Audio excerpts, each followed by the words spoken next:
मैं रवि कुमार, स्वागत है आपका रेनेश आईएएस में। पिछले जो वीडियो मैंने डाले थे 15वें वित्त आयोग के, उससे पहले ही मैंने समझा दिया था कि ह्यूमन राइट्स में किस तरीके से पढ़ना है।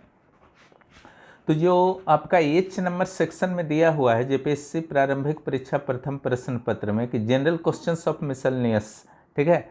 इसमें जो पहला है ह्यूमन राइट्स है, फिर एनवायरमेंटल प्रोटेक्शन है, बायोडाइवर्सिटी एंड क्लाइमेट चेंज, उसके बाद अर्बनाइजेशन है, उसके बाद स्पोर्ट्स है, disaster management, poverty and unemployment, awards, United nation and other international agency. यहाँ से कुल जो है 15 क्वेश्चंस रहेंगे, 30 मार्क्स इसके मिलेंगे आपको। बहुत ही इम्पोर्टेंट है और बहुत ही विविधता है वास्तव में। ये जो सारा सेक्शन है यहाँ पर कमांड कर लीजिएगा अगर, तो बाकी लोगों से जो है आप काफ़ी आगे चले जाइएगा। जिस ढंग से मेरे क्लासेस सीएनटी और एसपीटी को जिन्होंने कर लिया होगा और क्वेश्चन सॉल्व कर लिया होगा, तो 20 मार्क्स जो हैं बाकी लोगों से आगे चले जाएंगे और रिजल्ट में बहुत बड़ी भूमिका होगी। उसी तरीके से अगर ये सारे सेक्शन जो मैं क्लास लेने वाला हूँ कोई कर लेते हैं अच्छी तरह से, तो यहाँ पर भी 30 मार्क्स का सीधा सीधा लाभ हो जाएगा। पहला जो टॉपिक है ह्यूमन राइट। देखिए 1776 में संयुक्त राज्य अमेरिका और 1789 में फ्रांस में क्रांति हुई थी। उसके बाद वहाँ पर नागरिकों को अधिकार दिए गए थे। ऐसे नहीं कि सारे लोगों को दे दिए गए थे, लेकिन सीमित में हिस्से ही दिए तो गए थे। लेकिन इससे पहले अगर आप देखें तो इंग्लैंड में मैग्ना कार्टा जो दिया गया था, ठीक है, और आपका दिया गया था वहाँ के सामंतों को। उससे पहले वाले का मैं नहीं बात कर रहा हूँ। तो मानवाधिकार का अगर आप सही में देखें तो आपका संयुक्त राज्य अमेरिका और फ्रांस की क्रांति से ही आप शुरुआत मान सकते हैं, ठीक है। इसी में जो है नागरिक अधिकार पत्रों की घोषणा हुई। मानवाधिकार का परिभाषा थोड़ा सा समझ लेना है। एक तो सिंपल परिभाषा, दूसरा जो मानवाधिकार अधिनियम 1993 है भारत का, उसके अनुसार क्या परिभाषा है, ये दो पर कमांड रखेगा। उसको मैंने बाद में डाला है। पहले सिंपल समझ लीजिए, मानवाधिकार ऐसे आधारभूत अधिकार हैं जिन्हें नहीं छीना जा सकता है, यानी कि प्राकृतिक अधिकार हैं ये, आप छीन किसी से नहीं सकते हैं। जिसने भी मानव के रूप में जन्म लिया है उसे ये अधिकार मिलेंगे। ये जन्मजात होते हैं और राष्ट्रीय और अंतर्राष्ट्रीय कानूनों से ये संरक्षित होते हैं। चलिए यूडीएचआर के बारे में जानते हैं, यानी कि मानवाधिकारों की वैश्विक घोषणा, सार्वभौमिक घोषणा। The universal declaration of human rights, UDHR, यह महासभा के द्वारा प्रस्ताव संख्या 217 के द्वारा 10 दिसंबर 1948 को पेरिस फ्रांस में अपनाया गया, ठीक है। कुछ अन्य संधि और कन्वेंशन भी इसके बाद किए गए जो मानवाधिकार को सुदृढ़ करते हैं, जिसमें convention on prevention and punishment of crime of genocide 1948 CPPCG। Genocide का अर्थ होता है सामूहिक नरसंहार, ठीक है, उसके लिए 1948 में किया गया था। दूसरा जो सर्ड है CERD, convention on the elimination of all form of racial discrimination. जितने भी प्रजातीय आधार पर भेदभाव होते हैं, एलिमिनेशन का अर्थ है उन्मूलन, उनका जो है उन्मूलन करना। ये 1966 में जो है इसे लागू किया गया, ठीक है। एक 1948 में, दूसरा 1966 में। देखिए अगला जो है convention on the elimination of all forms of discrimination against women, महिलाओं के विरुद्ध जो भी भेदभाव होते हैं उसका उन्मूलन, इस पर एक कन्वेंशन था, ठीक है। कन्वेंशन का अर्थ अभी समय होता है आपस में जो एक सहमति होता है अलग अलग देशों के बीच, ठीक है। वो 1966 ही है, CEDAW शॉर्ट में। अब कैट आ जाइए, यानी कि United nation convention against torture. ये 1984 में अपनाया गया। टॉर्चर मैंने किसी को परेशान करना बहुत बुरी तरह से, ठीक है, उसके विरुद्ध एक कन्वेंशन था। सारे देशों को, जो भी सदस्य देश थे, उसको पालन करना था, जो भी इस पर प्रस्ताव में सहमति हुई थी। Convention on the right of the child, ये बहुत इंपॉर्टेंट है, 1989 का है, बच्चों के अधिकार के संदर्भ में। अब आइए भारत में मानवाधिकार। तो सबसे पहले जो आपका मानवाधिकार के क्षेत्र में, अगर ऐसे तो बहुत छोटे छोटे कानून हों या फिर आपके प्रयास हों, वो आपका शामिल हो सकते हैं भारत में मानवाधिकार के विकास को देखते हुए।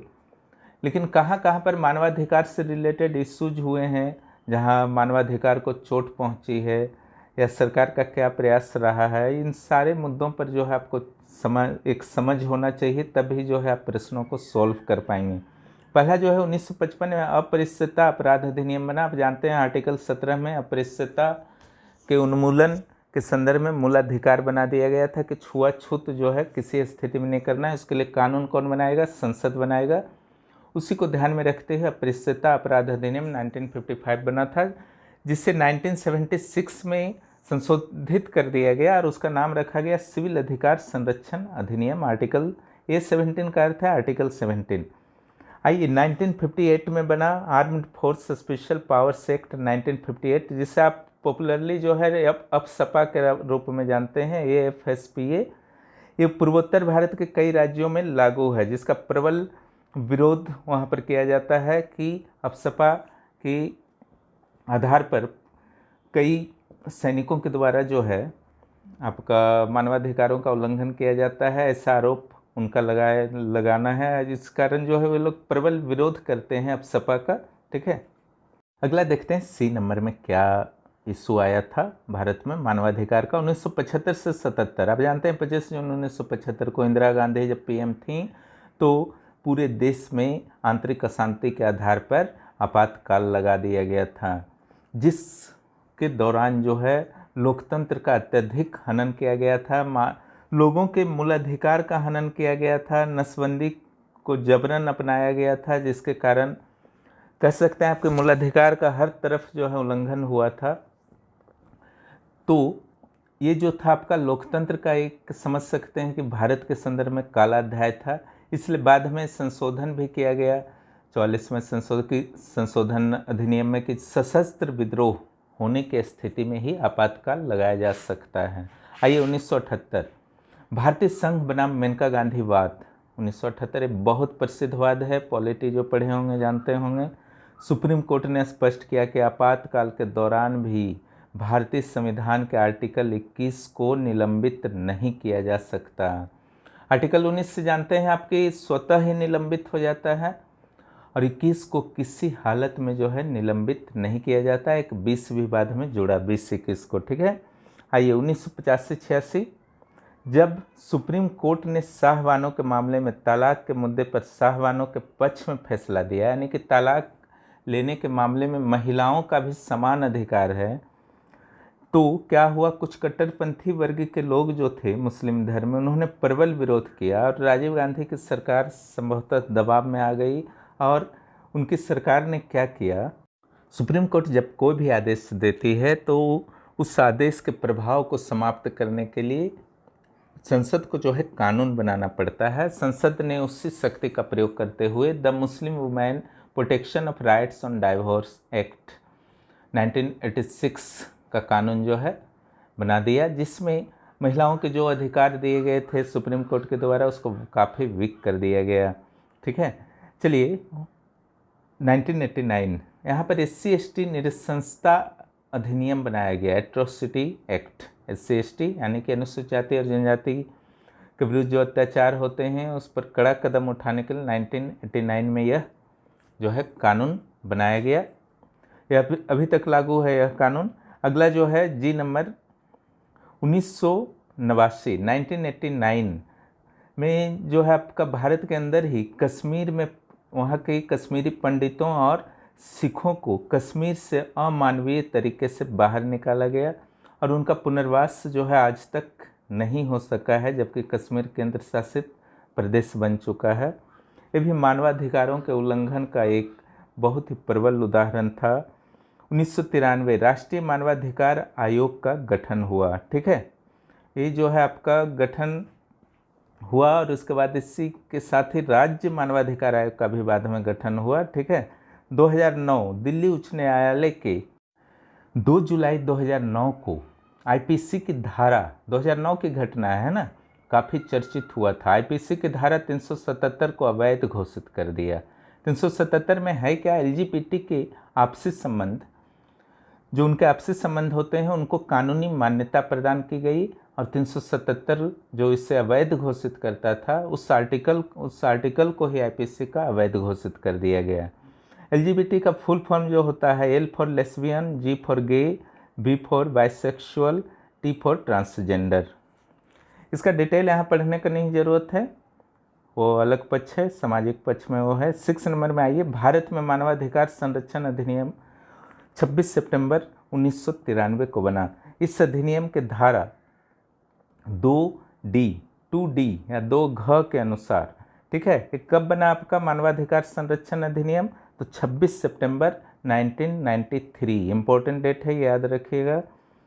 मानवाधिकार का तात्पर्य, इसमें जो परिभाषा दिया गया है 2D में, उसे मैं पढ़ रहा हूँ। मानवाधिकार का तात्पर्य संविधान द्वारा प्रत्याभूत का अर्थ होता है दिया गया, तथा अंतर्राष्ट्रीय समझौतों में सन्निहित यानी कि शामिल व्यक्तियों की प्राण स्वतंत्रता इत्यादि अधिकारों से है, जो न्यायालय के द्वारा प्रवर्तनीय है। प्रवर्तनीय का अर्थ होता है कि अगर उल्लंघन होता है तो आप केस कर सकते हैं डायरेक्ट न्यायालय में। ये परिभाषा इसलिए इम्पोर्टेंट है क्योंकि भारतीय मानवाधिकार अधिनियम के धारा 2D में मानवाधिकार की यह परिभाषा है, इसलिए आपको याद रखनी चाहिए, मुख्य परीक्षा में भी काम देगा। 7 नंबर में जो है भारतीय संविधान के अलग अलग अनुच्छेदों में मानवाधिकारों की घोषणा पत्र के तत्वों को भी शामिल किया गया है, विशेष रूप से मूलाधिकार में, ठीक है। इससे पहले यह जान लें कि 10 दिसंबर 1948 को यूएनओ ने मानवाधिकारों की वैश्विक घोषणा में 30 अनुच्छेदों के तहत 30 मानवाधिकारों की घोषणा की थी। उसमें 30 अनुच्छेद और 30 मानवाधिकार, बहुत सिंपल है, अच्छा से याद कर लीजिएगा। देखिए, मानवाधिकार दिवस, जो अंतर्राष्ट्रीय मानवाधिकार दिवस मनाया जाता है वो 1950 से मनाया जाता है, 10 दिसंबर से, ठीक है, 2 साल के बाद से। एक है UNHCR, United nation high commissioner for refugee को मैंने इसलिए डाल दिया कि ये भी मानवाधिकार से ही रिलेटेड है। तो इसका जो गठन हुआ था 1950 में हुआ था, और इसका जो है जेनेवा में मुख्यालय है। 1950 में गठन, जेनेवा में मुख्यालय। देखिए, इसके बाद आता है UNHRC, पहले था UNHCR, United nation high commission for refugee, और ये जो है United nation commission on human right. Clear? पहले जो नाम था United nation commission on human right, 1946-47 में इसका जो है गठन किया गया था संयुक्त राष्ट्र संघ के अधीन, पर इसका औपचारिक रूप से गठन हुआ 15 मार्च 2006 को। यह यूएनओ के एक अभिकरण के रूप में वर्तमान में कार्य करता है। जहाँ तक बात है तो 1946 से 2006 तक इसे कहा जाता था United nation commission on human right, ठीक है। लेकिन जो अब अभी इसे कहा जाता है, यानी कि 15 मार्च 2006 से इसे कहा जाता है United nation human right council. Clear? नाम जो चेंज हुआ है ध्यान रखिएगा, कब स्थापना हुआ है इसको भी अच्छी तरह से याद कर लीजिएगा, 15 मार्च 2006, और इसका जो हेड हैं जैक्विन अलेक्जेंडर हैं। अब चलिए हम लोग थोड़ा सा तुलना कर लेते हैं, ठीक है। भारतीय मूलाधिकार और वैश्विक घोषणा पत्र जो मानवाधिकारों का किया गया 10 दिसंबर 1948 को। पहला जो है विधि के समक्ष समता।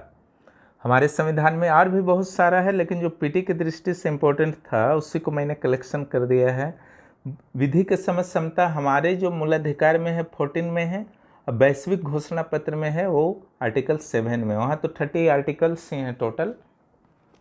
धर्म, जाति, निवास इत्यादि के आधार पर किसी भी प्रकार का भेदभाव नहीं होगा, ये 7(2) में है वैश्विक घोषणा पत्र में, मानवाधिकारों का वैश्विक घोषणा पत्र। और मूलाधिकार में है 15 में विशेष रूप से है, और नियोजन वाला 16 में है। नियोजन में समान अवसर, तो ये वैश्विक घोषणा पत्र में जो है 21 का 2 में है, और मूलाधिकार हमारा जो मूलाधिकार है भारत का वो 16 में है। वाक और अभिव्यक्ति की स्वतंत्रता 19 में है वहाँ पर भी, और यहाँ पर भी 19(1) का B में है। अपराध के दोष सिद्धि के संबंध में संरक्षण 11(2) में है, ठीक है, वैश्विक घोषणा जो पत्र है मानवाधिकार का। और जो भारत का है वो 21 में है, 20 का पार्ट 1 में।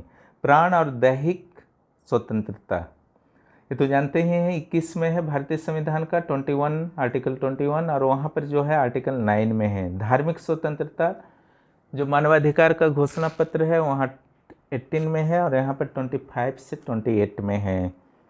संवैधानिक उपचार का अधिकार जो है आपका वैश्विक घोषणा पत्र में 8 आर्टिकल 8 में है, मूलाधिकार में जो है 32 में है, यानी कि आप न्यायालय जा सकते हैं। ये अर्थ है संवैधानिक उपचार का अधिकार, यानी कि आपका उल्लंघन होता है तो आप न्यायालय जा सकते हैं। चलिए अब आते हैं राष्ट्रीय मानवाधिकार आयोग। 12 अक्टूबर 1993 को जो है इसका गठन हुआ। आप जान रहे हैं 26 सितंबर 1993 को मानवाधिकार अधिनियम जो है पारित हुआ था, या ये लागू हो गया था, और जो कुछ दिन बाद ही 12 अक्टूबर 1993 को राष्ट्रीय मानवाधिकार आयोग का गठन कर दिया गया। भारत के मानवाधिकार संरक्षण अधिनियम के अध्याय 2 के तहत इस आयोग का गठन हुआ है। अध्याय 2 के तहत इसका जो संगठन होता है, एक अध्यक्ष होता है और 7 अन्य सदस्य होते हैं, ठीक है। और अगर मानवाधिकार आयोग के संवैधानिक स्थिति की बात की जाए तो आप संविधान के किसी भी आर्टिकल में इसका जिक्र जो है नहीं पाएंगे, इसलिए संवैधानिक आयोग है, संस्था है, ठीक है। हालांकि आप संविधिक संस्था इसको बोल सकते हैं। क्यों बोल सकते हैं?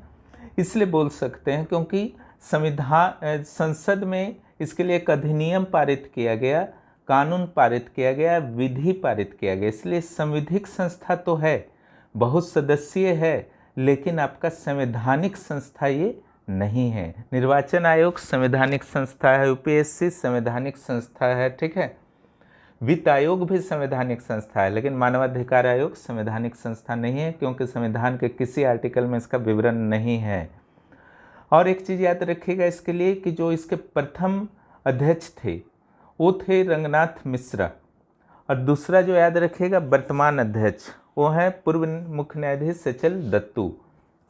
चलिए अब संगठन पर बात करते हैं। इसके एक अध्यक्ष होंगे जो सुप्रीम कोर्ट के पूर्व मुख्य न्यायाधीश होंगे। मुख्य वहाँ नोट्स में छूट गया था, इसलिए बाद में मैंने जोड़ दिया है, ध्यान रखिएगा। पूर्व मुख्य न्यायाधीश, कोई भी न्यायाधीश नहीं हो जाएगा अध्यक्ष, ठीक है। और 4 अन्य सदस्य का पहले हम लोग काउंट कर लेते हैं, फिर आगे देखते हैं और कौन सदस्य होते हैं। सुप्रीम कोर्ट का न्यायाधीश वर्तमान में भी रह सकता है या फिर पूर्व में रहा है, यहाँ पर दोनों अलाउड है, लेकिन जो अध्यक्ष के लिए केवल कौन अलाउड है? जो आपका पूर्व मुख्य न्यायाधीश है, वर्तमान मुख्य न्यायाधीश नहीं।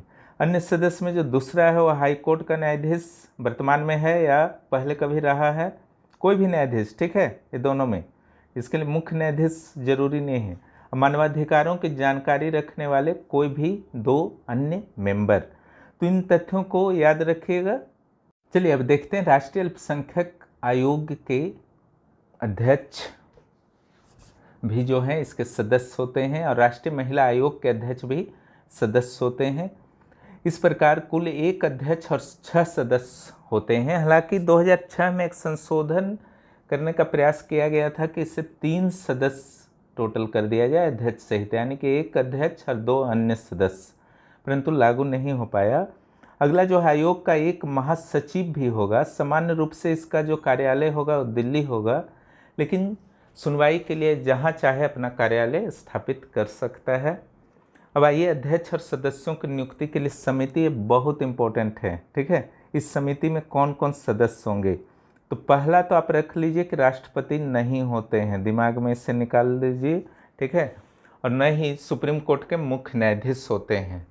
इस नकारात्मक जो 2 चीज़ है उसको ध्यान में रखिएगा कि राष्ट्रपति और सुप्रीम कोर्ट के मुख्य न्यायाधीश नहीं होंगे।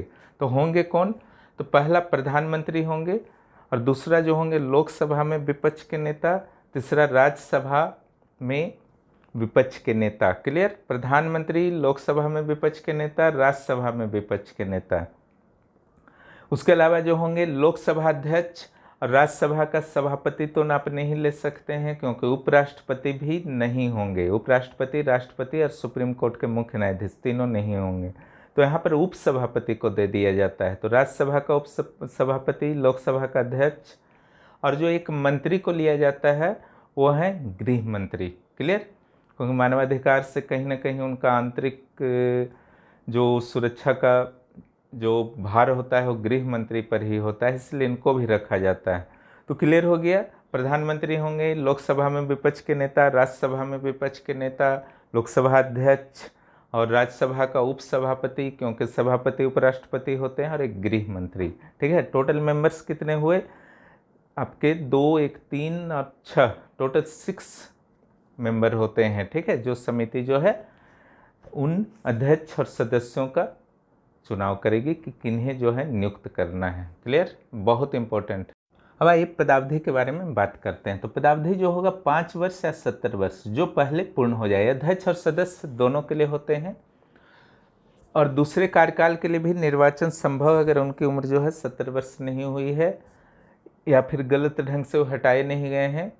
तो किस तरीके से हटाए जा सकते हैं, पदच्युति भी इसी में मैंने डाल दिया है। लाभ का पद अगर वो ले लेते हैं, ठीक है, जब यहाँ पर वो अध्यक्ष सदस्य के रूप में हम लाभ का पद ले लिए तो उन्हें हटाया जा सकता है। नैतिक अधमता, शारीरिक या मानसिक अक्षमता या अन्य कुछ भी कुकृत, भ्रष्टाचार वगैरह, तो उन्हें जो है हटाया जा सकता है, ठीक है, जो सामान्य रूप से होता है, इसमें ज़्यादा टेंशन नहीं लेना है।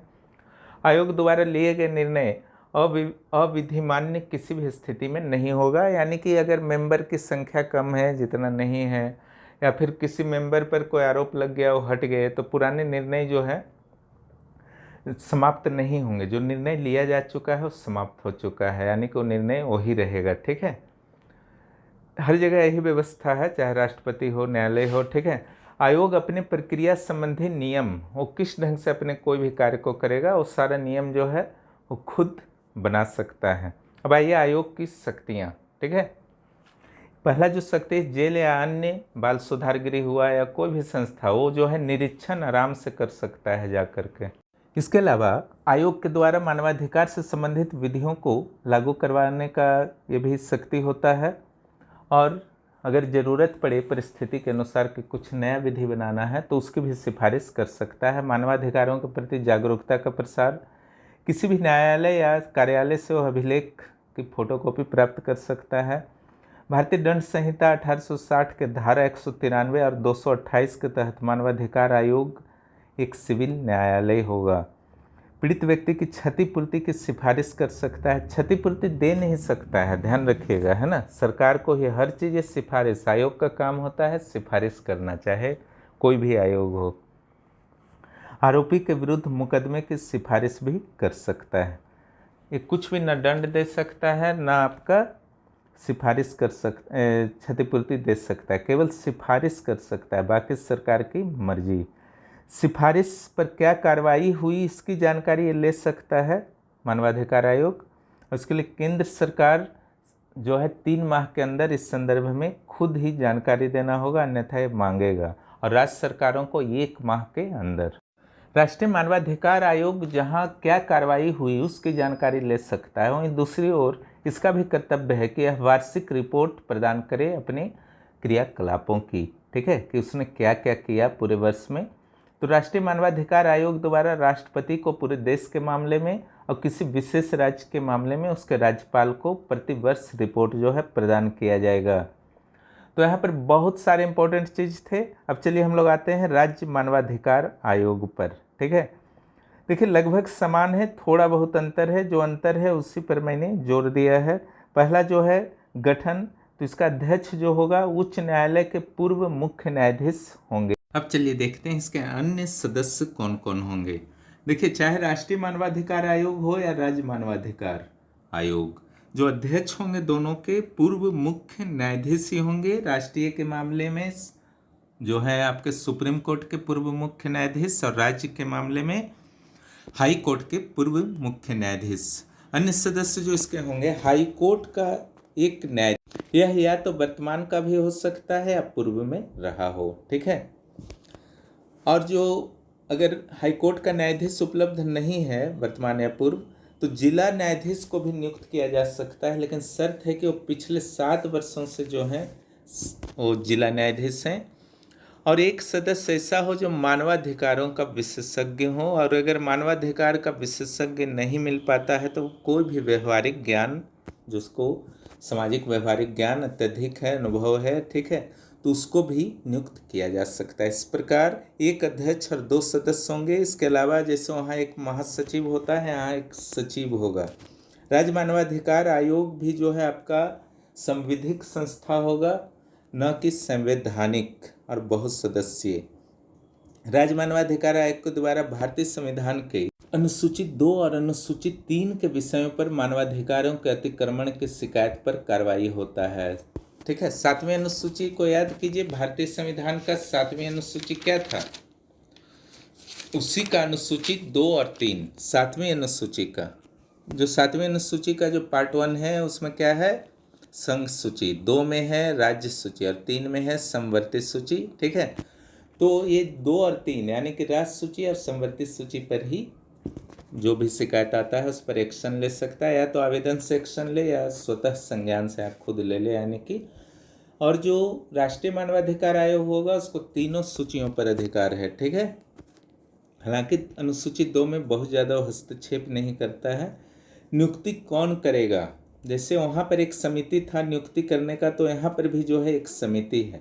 इसके जो अध्यक्ष होंगे, जो इस समिति बनेगा, जैसे वहाँ पर अध्यक्ष प्रधानमंत्री होते थे तो यहाँ पर मुख्यमंत्री होंगे, और इसके अलावा गृह मंत्री जैसे वहाँ था तो राज्यों के गृह मंत्री भी शामिल होंगे, क्योंकि आंतरिक सुरक्षा का भार इन्हीं पर होता है।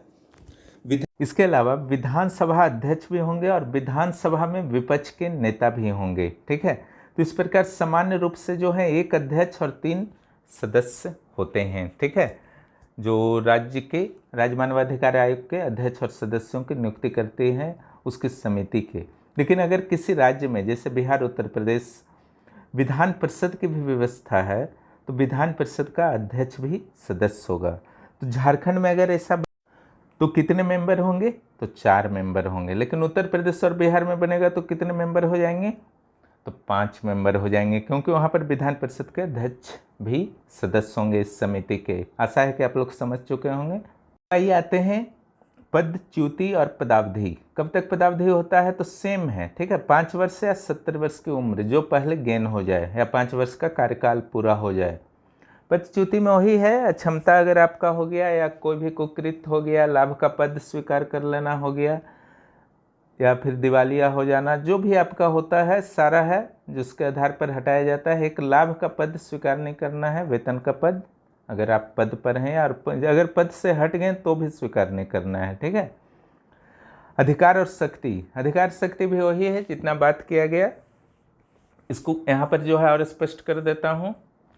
तो ये जो स्पष्ट करने जा रहा हूँ ये राष्ट्रीय मानवाधिकार के लिए भी समान रूप से लागू होगा, यानी कि उनका भी अधिकार होगा। जैसे पुलिस बलों के अत्याचार के विरुद्ध पुलिस के हिरासत में मौत या बलात्कार वगैरह हो जाना, अमानवीय व्यवहार, बाल या बंधुआ मजदूर के साथ, ये बाल या बंधुआ मजदूर जैसी कुप्रथाओं का जो है पालन करना, किसी के द्वारा SC ST विकलांग या महिला के विरुद्ध अत्याचार करना, तो इस मामले में स्वतः संज्ञान लेकर या किसी के आवेदन देने पर वो कर सकते हैं एक्शन, मानवाधिकार आयोग के अधिकारी, सदस्य और अध्यक्ष। ठीक है, आशा है आप लोग समझ गए होंगे। और इसके बाद जो है अगला टॉपिक आपको बहुत जल्द मिलेगा। आप लोग मेहनत कीजिए, घबराइए नहीं, बहुत समय है अभी भी अगर आप दिन रात एक करके मेहनत करते हैं तो बहुत स्कोर बढ़ जाएगा, विश्वास कीजिए। लास्ट 20 डेज पीक आवर होता है। क्रिकेट मैच को याद कीजिए, शुरू के ओवर में उतने रन नहीं बनते हैं, लास्ट के ओवर में रन कैसे बनते हैं, बस उसी तरीके से बनाना है। रन को एकदम फास्ट बनाइए, माइंड को डाइवर्ट मत होने दीजिए। एग्जाम होगा कि नहीं होगा वो आपको डिसीजन नहीं लेना है, वो आपका आयोग डिसीजन लेगा। नहीं होगा तो चलिए देखा जाएगा, लेकिन अगर हो गया तो फिर क्या कीजिएगा। इसलिए सबको दिमाग से जो है पूरी तरह से निकाल देना है। आइए अब देखते हैं पुरस्कार के बारे में। एक पुरस्कार है मार्टिन एनल्सन अवार्ड 2019। ठीक है, एक सूडानी शरणार्थी अब्दुल अजीज मोहम्मद को ये प्रदान किया गया है। अंतर्राष्ट्रीय मानवाधिकार पुरस्कार भी इसे कहा जाता है। इसे मानवाधिकार पुरस्कारों का नोबेल पुरस्कार भी कहा जाता है, मार्टिन एनल्सन अवार्ड 2019। ठीक है, ऑस्ट्रेलिया के कारावास में इनके साथ बहुत ही क्रूरता की गई थी और ये किसी तरह से बचकर निकले। इसके बाद से ही इन्हें जो है आपका पुरस्कार के लिए नामांकित किया गया था और इन्हें पुरस्कार प्राप्त हुआ। फरवरी 2021 की एक पुरस्कार को भी आपको याद कर लीजिएगा। ये राष्ट्रीय मानवाधिकार आयोग द्वारा ऑनलाइन लघु फिल्म प्रतियोगिता का आयोजन किया गया था, यानी कि मानवाधिकारों के संदर्भ में लघु फिल्म बनाना था। और इसके विजेता कौन बने? रविंद्र जाधव। इन्हें 2 लाख रुपये प्रदान किए गए। इस प्रकार यह क्लास समाप्त होता है। आशा है कि आप लोगों को पसंद आया होगा। लाइक करें और सब्सक्राइब करें नए हैं तो, और दोस्तों को भी प्रोत्साहित करें और शेयर भी करें ताकि ज़्यादा से ज़्यादा लोगों को लाभ मिल सके, क्योंकि यह निस्वार्थ भाव से आपके लिए मटेरियल्स उपलब्ध कराए जा रहे हैं। चैनल को मैं सिर्फ अकेले ग्रो नहीं कर सकता, इसमें आपका सहयोग बहुत ही ज़्यादा ज़रूरी है, एक मेंबर्स का। इसलिए आप लोग सहयोग करें और सब मिलजुल करके इस चैनल को ग्रो करें ताकि जेपीएससी मुख्य परीक्षा की तैयारी भी एकदम टारगेट करके समाप्त किया जा सके। ज़्यादा से ज़्यादा मेंबर को भी अपना चैनल मानकर आप लोग जोड़ें। चलिए कुछ क्वेश्चंस को आप लोग आगे देख लीजिए, उसे सॉल्व करने का प्रयास कीजिए। धन्यवाद। देखिए पहला क्वेश्चन है, राष्ट्रीय मानवाधिकार क्या है? संवैधानिक निकाय, संविधिक निकाय, संवैधानिक निकाय, एक बहुसदस्यीय संस्था, ए और सी दोनों। तो देखिए बी नंबर तो होगा नहीं संवैधानिक, तो उत्तर होगा ए और सी दोनों। अगला जो है, राष्ट्रीय मानवाधिकार आयोग के वर्तमान अध्यक्ष कौन है? जस्टिस एएस आनंद, एचएल दत्तू, एस राजेंद्र बाबू, केजी बालाकृष्णन। तो उत्तर जो सही होगा एचएल दत्तू। अगर पहला आएगा तो लिखेगा रंगनाथ मिश्र। अगला जो प्रश्न है, राष्ट्रीय मानवाधिकार आयोग का अध्यक्ष किससे बनाया जाता है? सुप्रीम कोर्ट का कोई भी न्यायाधीश, सुप्रीम कोर्ट का कोई सेवानिवृत्त मुख्य न्यायाधीश, राष्ट्रपति द्वारा नियुक्त कोई भी व्यक्ति। तो इसका जो सही उत्तर होगा बी होगा, सुप्रीम कोर्ट का कोई सेवानिवृत्त मुख्य न्यायाधीश। ठीक है, इसको स्पेशल केयर कीजिएगा, यहाँ से प्रश्न आता है नहीं तो कंफ्यूज कर जाइएगा। अगला प्रश्न में देखिए, निम्न में से कौन सा कथन राष्ट्रीय मानवाधिकार आयोग के बारे में सही नहीं है? इसकी स्थापना 1993 में की गई। मानवाधिकार उल्लंघन के मामलों में आयोग को सजा देने का अधिकार नहीं है। इस आयोग के अध्यक्ष और सदस्यों की नियुक्ति राष्ट्रपति की अध्यक्षता वाली एक समिति के सिफारिशों पर होते हैं। तो गलत है, क्योंकि प्रधानमंत्री के जो अध्यक्षता वाले जो समिति होती है उसके सिफारिश पर होते हैं। ठीक है, राष्ट्रपति ही नियुक्ति करते हैं, लेकिन सिफारिश जो होता है इस समिति का होता है, जिसकी चर्चा अभी मैंने की। डी, आयोग अपनी वार्षिक रिपोर्ट केंद्र सरकार और राज्य सरकारों को भेजता है। ये तो सही है, तो सही उत्तर जो होगा सी। चलिए अगले प्रश्न को देखते हैं, राष्ट्रीय मानवाधिकार आयोग के अध्यक्ष का कार्यकाल कितने समय का होता है? 5 वर्ष या 62 वर्ष, 5 वर्ष या 65 वर्ष, 6 वर्ष या 65 वर्ष, 5 वर्ष या 70 वर्ष। तो सही उत्तर जो होगा डी हो।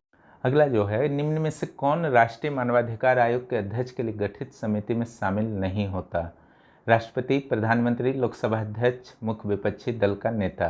तो जो सही उत्तर होगा ए होगा, राष्ट्रपति।